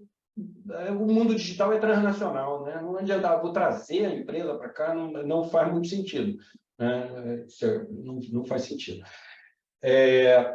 E com relação a proibir a publicidade segmentada, a publicidade segmentada era proibida até 2017 no Brasil. Até 2017 no Brasil ela era proibida. Ela cai em 2017. Em 2018 as campanhas não estavam preparadas para utilizar. Jair Bolsonaro faz uma campanha, a maior campanha digital para presidente do Brasil, da história do Brasil, não gastou um tostão de publicidade paga, foi tudo orgânico, tudo orgânico. E aí tem uma dimensão que é importante, que é Jair Bolsonaro não chega na internet em 2018, né? Ele trabalha na internet desde 2010, desde 2012. A gente fez um monitoramento em 2014 e comparou Jair, tem um artigo publicado na Compolítica. A gente comparou Jair Bolsonaro com os outros políticos no Rio. Jair Bolsonaro já tinha um alcance 30 vezes maior que qualquer político no Rio de Janeiro em 2014, no Facebook. Então, esse é um trabalho já antigo, né, do político Jair Bolsonaro. Quando ele chega em 2018, ele chega muito na frente dos outros candidatos, muito na frente, mas muito na frente mesmo. Tanto do ponto de vista do Facebook, eu tenho os dados para quem quiser, seguidores, interações, tanto no Facebook.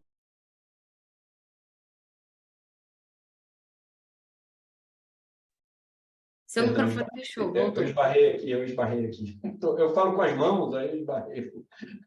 Mas então já chega muito maior, muito mais consolidado que os outros candidatos no Facebook, no Twitter, né? Eu tinha 8 segundos de televisão, campanha toda digital, né?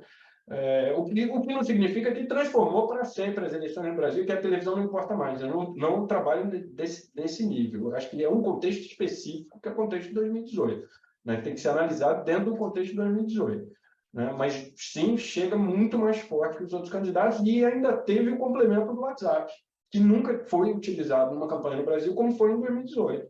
Da forma que foi, porque já em 2014 o WhatsApp já aparece na campanha Aécio Neves.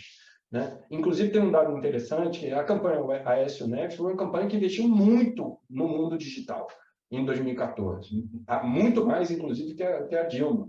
Há um vazamento de um report falando que foram gastos 8 milhões, se eu não me engano, 8 milhões de reais em campanha digital na campanha Aécio Neves em 2014. E há suspeitas, relatórios da Oxford Internet Institute colocam que essa infraestrutura digital não foi desmobilizada com a derrota em 2014 e imediatamente começou a falar de impeachment. já logo em seguida ao resultado eleitoral, né? Então, você vê que, como a gente vê que isso tem um processo longo aí, não é uma coisa de uma hora para outra, né? Mas a microsegmentação paga de publicidade, ela era proibida até 2017. 2018 as campanhas não utilizam, né? Aí 2022 sim. Aí 2020 são campanhas são diferentes, porque a campanha municipal, né, ela é diferente. Ela não tem os recursos que tem uma campanha presidencial, ela tem ainda uma outra relação com o eleitor, né, do ponto de vista do município, né? Aí, em 2022, sim, aí a gente começa a ver um investimento significativo em microsegmentação paga. Só que, como eu disse, não é uma segmentação baseada nos dados que a campanha tem sobre o eleitor. É uma segmentação que a gente chama, na área, desculpa o termo, a gente chama de uma segmentação tosca. É uma segmentação de marketing de Facebook. Foi isso que eles fizeram em 2022. Eles não fizeram, as campanhas no Brasil não fazem ainda uma segmentação com seus bancos próprios de dados. Tá? Eu acho que não é mais realista pensar em proibir esse tipo de comunicação. Acho que isso não é realista. Né? A questão é como é que você monitora, que é um pouco os desafios da Ana Luísa. Né? Como é que você acompanha isso? Como é que você acompanha isso? Quem vai acompanhar? Né? Quem vai tomar decisões sobre o que está sendo dito ou não dito? Né? Esse é um problema, eu vou chegar lá na resposta da Ana Luísa. Mas não quero deixar de comentar sobre a pergunta do José Roberto Ferraz Júnior. Hoje em dia, eu acho, assim, do ponto de vista da comunicação digital, que o termo bolha é um termo defasado. Por quê?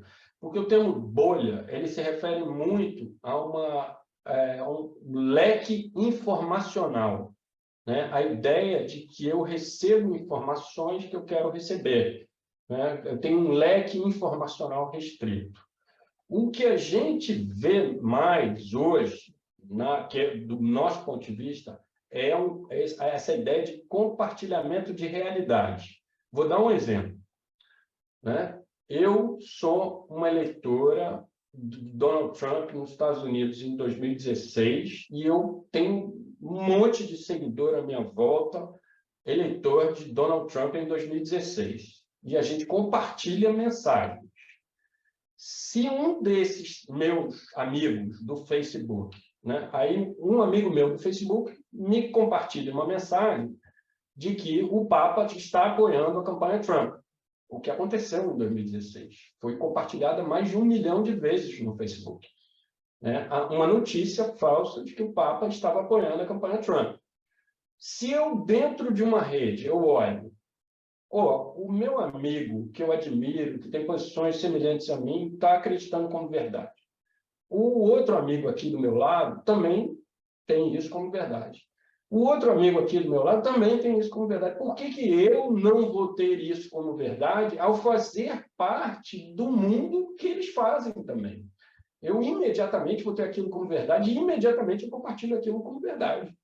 Eu estou inserido num contexto, eu estou inserido numa rede de semelhantes que compartilham realidades próprias, específicas, né? E aí, a própria noção de real, o que é verdade e o que não é verdade, é uma dimensão da realidade. Né? Então, eu acho que é um pouco nessa dinâmica de compartilhamento do real que a gente tem pensado um pouco mais essa questão da bolha em si. Né?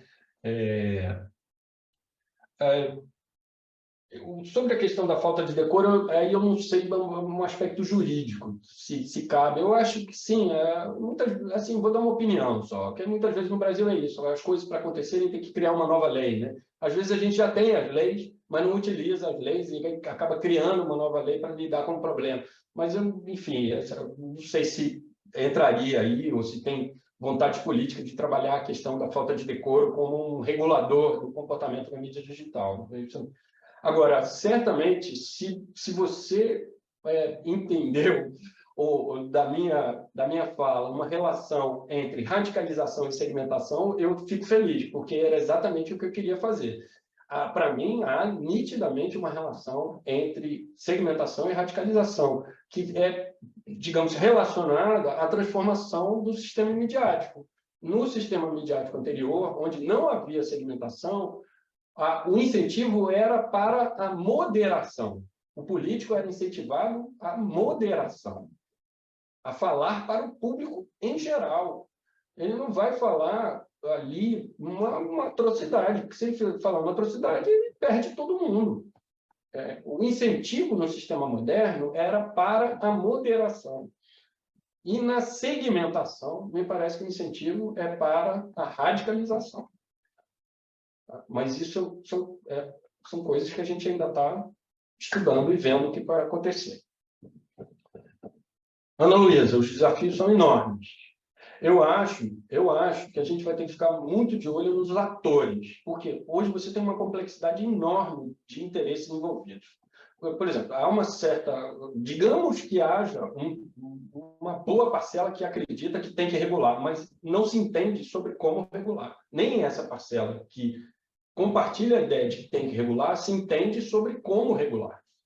Né? E há interesses. A Globo tem interesse, o Google tem interesse, os políticos, enfim, as associações, etc. E eu acho que a gente vai ver aí uma disputa de atores, né? Uma disputa de atores. E eu gostaria muito que os atores que fossem, digamos, os vencedores na operacionalização e na própria prática da regulação fossem os atores da sociedade civil e do mundo acadêmico. Da sociedade civil, né, no sentido de representante, e mundo acadêmico. Em especial, eu acho que o mundo acadêmico teria um papel fundamental de, digamos assim, mostrar o que acontece para alguém tomar alguma decisão. Né? Mas o mundo acadêmico tem um papel que é mostrar o que acontece.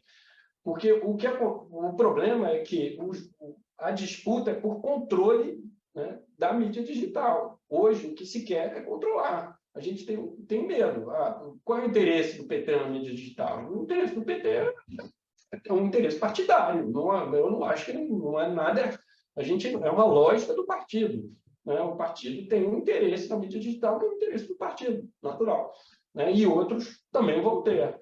Então, e aí, do ponto de vista de governo, há uma complicação. Né? Hoje, por exemplo, há uma linha de estudo que é como os governos usam as mídias digitais para controlar o debate público, para controlar a opinião pública. A Venezuela já tem relatórios sobre isso.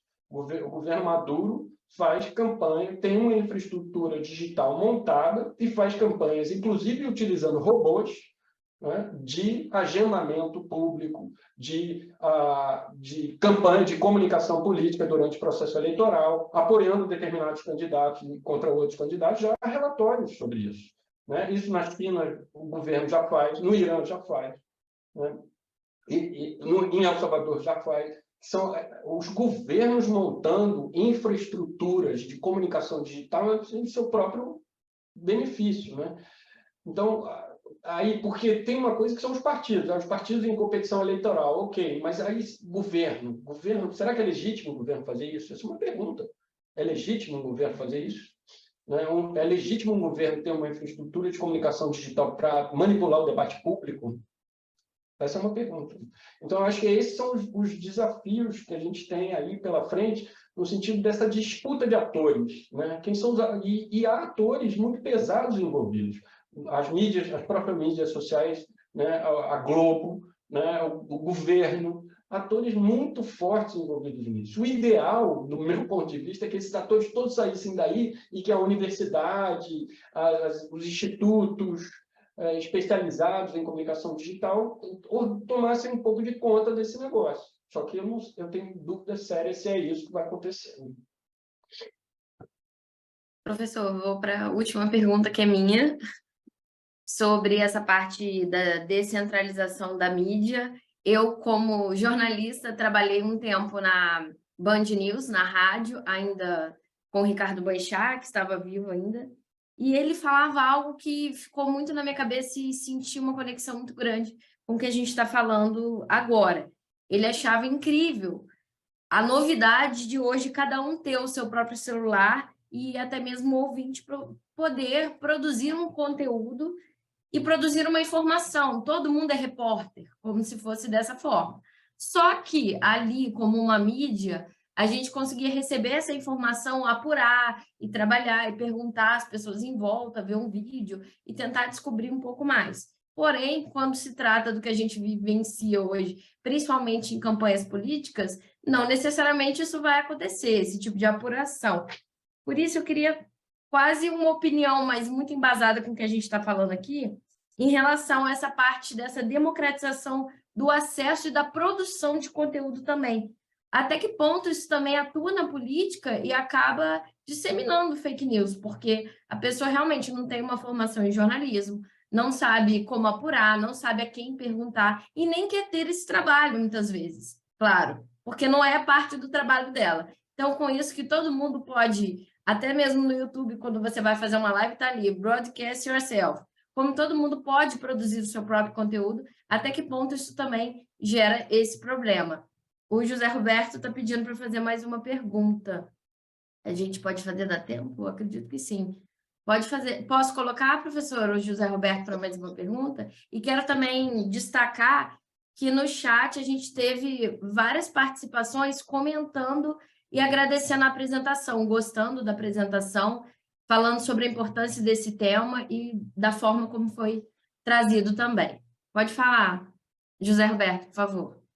Oi, professor. O que eu queria perguntar agora mais rápido.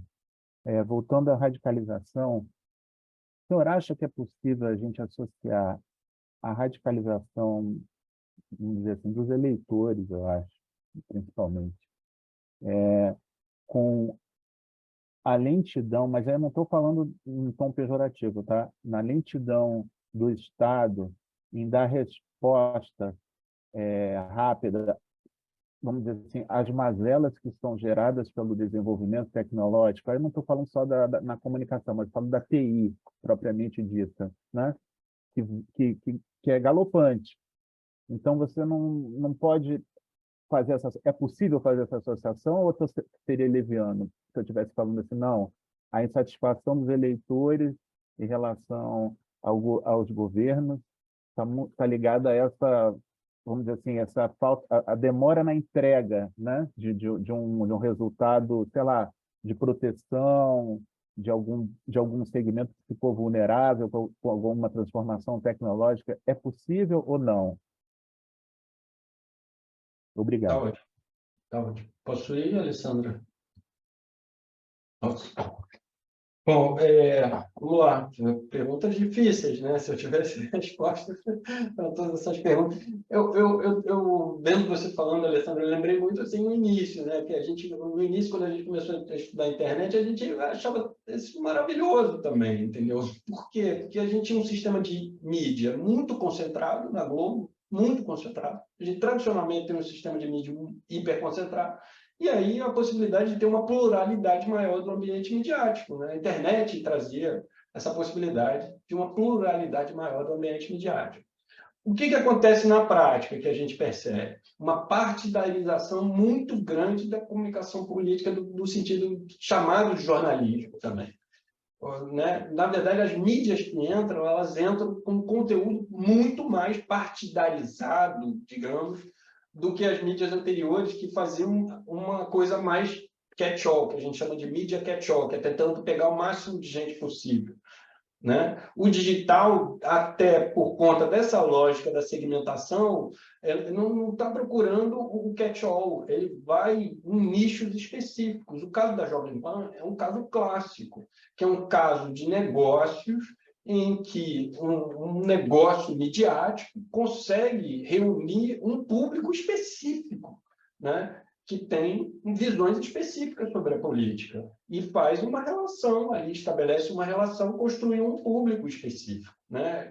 E a Jovem Pan não é um veículo catch-all, né? Não é um veículo catch-all. Essa transformação, ela começa, a gente começa a ver essa transformação nos Estados Unidos com a chegada da Fox, em especial, porque a CNN, quando estava sozinha no cabo, ela ainda trabalhava na perspectiva mais catch-all, ela não tinha um segmento. Mas quando a Fox entra no cabo uma perspectiva um pouco mais conservadora, ou bem mais, vai depender de como você analisa, dependendo do caso, uma perspectiva mais conservadora, vamos dizer assim, aí isso empurra a CNN para um viés mais à esquerda, que começa a trabalhar com um público mais liberal, né? E aí você tem uma coisa que era impensável, que era a CNN, que antigamente, sei lá, nem antigamente, hoje, mas muito, era sempre tida como uma rede conservadora, né? Era vista como uma rede conservadora, e aí a CNN passa a adotar um discurso liberal, né? Antes, por exemplo, durante o governo Trump, foi uma oposição o tempo todo, que é um pouco o que acontece com a Globo no Brasil também, né? Que sempre foi vista como uma emissora conservadora, que passa a adotar um perfil mais liberal. Inclusive, eu com o pessoal da Globo, eu discuti até com eles que eu achava que eu brinquei com eles, né? Que a Globo News ia virar uma emissora de esquerda. Com a chegada da CNN conservadora no Brasil, a Globo News ia acabar tendo que assumir um perfil mais de esquerda, né? E falar para um público mais de esquerda. E isso é uma transformação que a gente, enfim, do sistema, né? Toda uma transformação do sistema. Agora, as mídias, as novas mídias, né? Digital born, né? As mídias criadas no ambiente digital, o que a gente percebe é que tem um conteúdo muito mais partidarizado. Não que a mídia catch-all não tivesse, né? Imagina se a Globo não tinha um conteúdo partidarizado. É claro que tinha. Só que a lógica é outra, né? A lógica anterior era a lógica do catch-all, de tentar construir um centro moderado em que eu pegasse o maior número de pessoas possíveis. Nesse campo do digital, a lógica é construir um mini público segmentado e estabelecer uma relação de fidelidade com esse público. E aí você tem até espaços de não jornalismo, né? Eduardo Bolsonaro entrevistando é jornalismo? Ele tem um canal no YouTube, se ele entrevista alguém, isso é jornalismo? Aí começou aí já entra numa discussão enorme, tem todo um campo sobre isso, né? José Roberto, tem uma coisa interessante hoje nos estudos que trabalham crise da democracia, relacionando a mídia digital, a comunicação política, o desenvolvimento de comunicação, que é a questão da complexidade da agenda. Tem gente dizendo que a agenda se tornou muito mais complexa. A velocidade da agenda pública, a agenda se tornou muito mais volátil. Ela muda muito rápido. E isso, para muita gente que estuda a crise da democracia, tem trazido uma sensação, né, de descontentamento maior com as instituições. O fato que as instituições não conseguem acompanhar a complexidade e o dinamismo da nova agenda pública digital, que é completamente diferente da... Antigamente, o que a gente fazia? A gente esperava sair no Jornal Nacional. Só existia, de fato, quando saía no Jornal Nacional. Então, aí, se aconteceu de manhã, só existe, de fato, quando sai de noite, às 8 horas da noite, no Jornal Nacional. Hoje, aconteceu de manhã, numa hora do almoço já aconteceu outra coisa, né? E aí, como é que você, instituição, governo, consegue responder isso para tudo, tanto do ponto de vista da regulação, como foi a sua preocupação, como do ponto de vista das políticas públicas, da saúde, da educação, da infraestrutura, etc. A meu ver. E eu acho que aí tem um tema de pesquisa interessante, e é essa transformação no agendamento público e como pensar a resposta das instituições frente a esse desafio desse novo tipo de agendamento. Bom, não sei se eu respondi, enfim, tudo. A ideia é mais debater do que responder, do que dar uma resposta efetivamente, né? Colocar uma posição que a gente possa conversar, debater, mas, enfim, estou à disposição. Professor Ricardo, quer falar alguma coisa? Essa finalização? Você termina, Alessandra, por favor.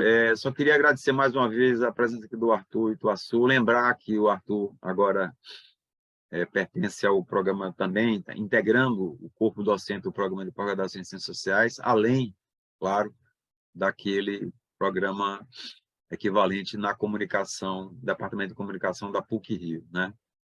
Certamente, por tudo aqui que já foi discutido, eu queria novamente aplaudir aqui o professor Arthur e todos os que aqui trouxeram perguntas, comentários.